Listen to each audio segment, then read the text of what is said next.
ay rated SPG. Striktong patnubay at gabay ng magulang ang kailangan. Maaaring may masiselang tema, lengguwahe, karahasan, sexual, horror o droga na hindi angkop sa mga...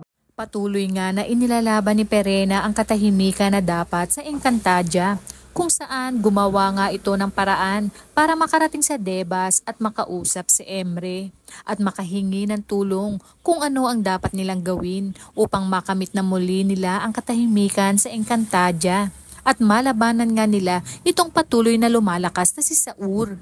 Walang pag-aalinlangan na kinaharap ng mga sangre ang mga pagsubok na kanilang nasa gupa habang sila ay naglalakbay patungong Debas. Sama-sama nilang hinarap ang mga pagsubok na kanilang kinaharap at matagumpay nga silang nakarating ng Debas at dito nga ay makakausap na nila ang isa sa nagbabantay sa Debas bago makarating kay Emre. Sa kabilang banda ay patuloy naman ang paghahanap nila Saur sa mga sangre upang mapigilan nga niya ang mga ito sa binabalak na pagbawi sa Encantadia at sa paghari-harian nito.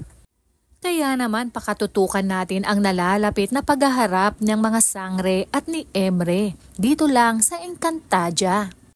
At maraming salamat sa panunood. Hanggang sa muli!